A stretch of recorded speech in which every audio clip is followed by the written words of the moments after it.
I want to say a few things here before I even get started.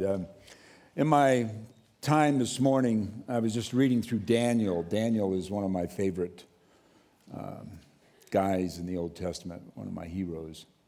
And just reading through it again, it was just eye-opening to me as to what God did for Daniel and the times that God showed up in Daniel's life. As a matter of fact, if you take the whole book, there will probably be 5 or 6 times pronounced that God really showed up in Daniel's life. Now, I'm not saying that he wasn't there all the time, but there were times specifically that he showed up. And when he did, like the first time, when God really brought a deliverance in Daniel's life, you know what it was? I hear squeaking. Is that me? It is? Somebody back there? Or I'm going nuts, which could be. No, it's not me. Okay, well, anyway, whatever it is, it's ringing. And the first thing that was really, I don't know what that is. You hear it too? So I'm not nuts. Okay. The first time, is anybody back there in the booth? Yeah, okay. So the first time that really this took place was about Daniel eating. And you know what it was? It was clutter in Daniel's life. And he was basically telling the guy that was over the food, I can't eat the king's food. And it says that God gave to Daniel favor with this guy that was over the food. And so he brought a certain amount of deliverance. Now, the reason why I bring that up is because it's interesting to me as to when God shows up in my life and when he doesn't.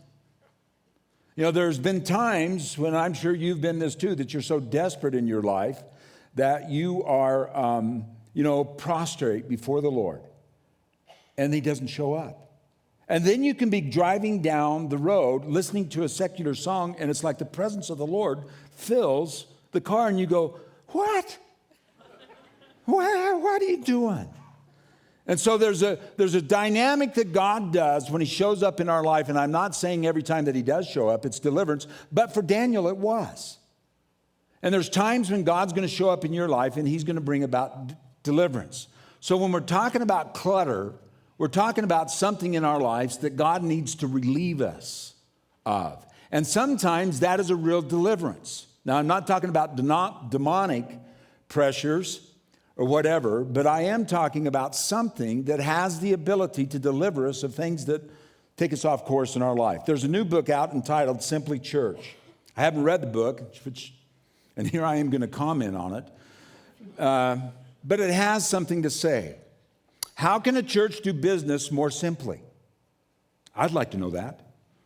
It's a good question, but maybe a better question would be, how can an individual live a more simple life? Simplify.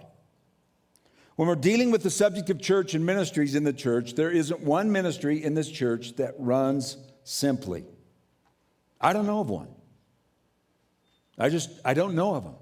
There's nothing that runs simply. And I will tell you this, that one of the reasons why nothing runs smoothly as far as, simply within the church is because all of us live in complicated lives. And so when you come to this place, guess what? It's complicated. It is not easy. And so when we come here, it's not going to be a simply deal. As a matter of fact, I would suggest to you that every ministry that God initiates are not simple, but rather are complex. Salvation and redemption is not an easy deal. So when people say that they want church to run simply, what ministries do they want to give up? CM, servant evangelism, worship, communion. There is ringing going on here, and I don't know if it's my voice or not. When we read about the Lord's life, we see someone who lived a simple life but dealt with complex issues. You see that?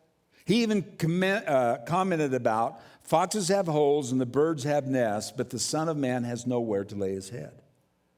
Jesus lived his life free from clutter so that his time and energy and resources went to serving. Here's a definition of clutter, and I want you to think about this. To run in disorder. Now think about that for a minute. To run in disorder. And of course, where my mind always goes on this is when you order something, it's around food. Oh, well, anyway, it's going to be that kind of a night, isn't it?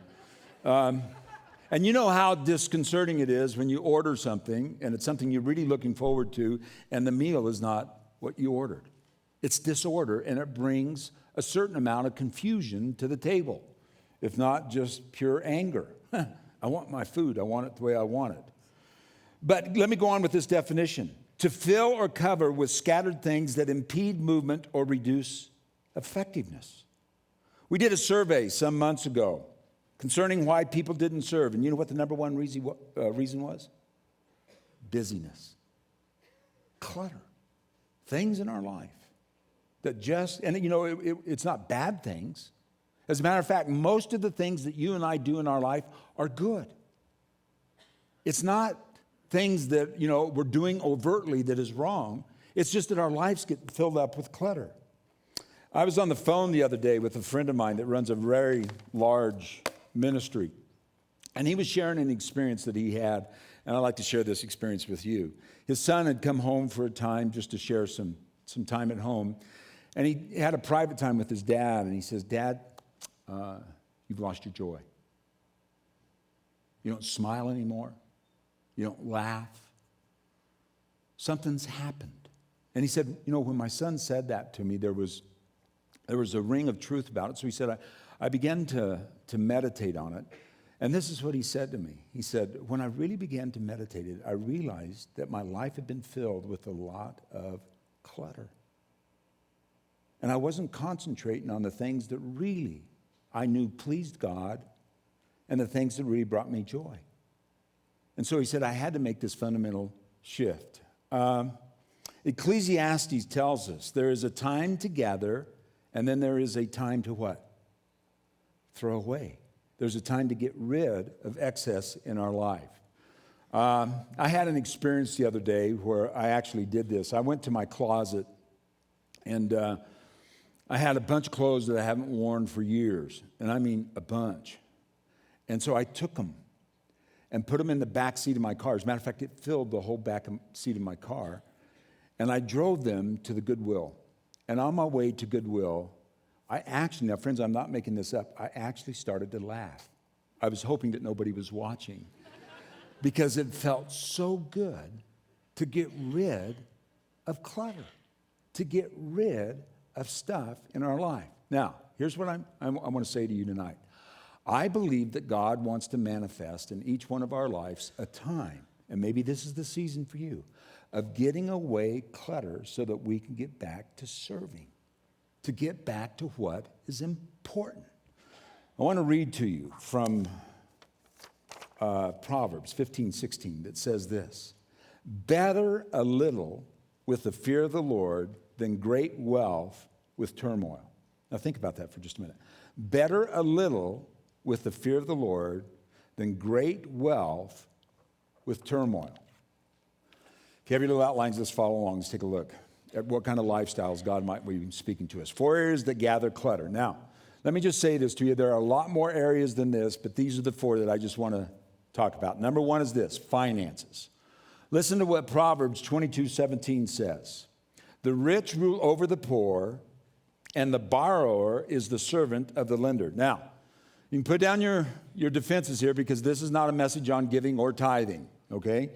And the church is doing all right. And so this is not some kind of plea for finances. I just want you to hear this out, that there is a lot to be said in the scriptures about finances. It's a lot easier to get into a relationship than it is to get out of one. It's a lot easier to get into debt than it is to get out of debt. There's a lot of pressure in life, but few compared to the financial ones when bills are left unpaid and there is more month left than there is money. It's exhausting, friends. It just simply is exhausting.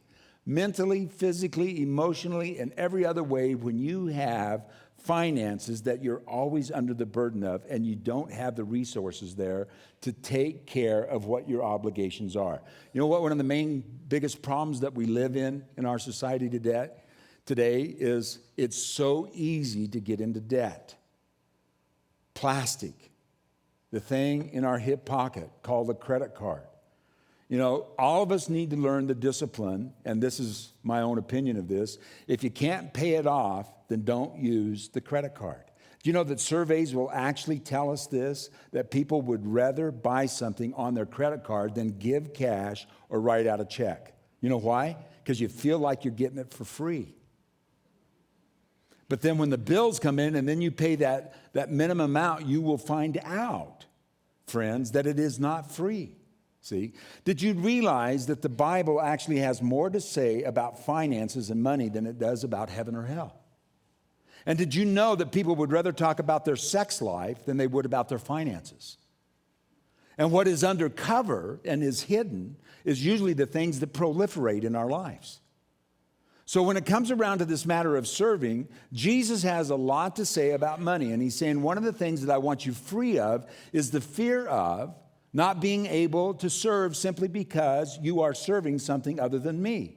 As a matter of fact, he makes it really clear. You can make two choices in life. You're either going to serve me, and notice what he says here, friends, or you're going to serve mammon. He didn't call it money. Isn't that interesting? He said you're either going to serve God or you're going to serve mammon. You know what mammon is? Mammon is the spirit behind money.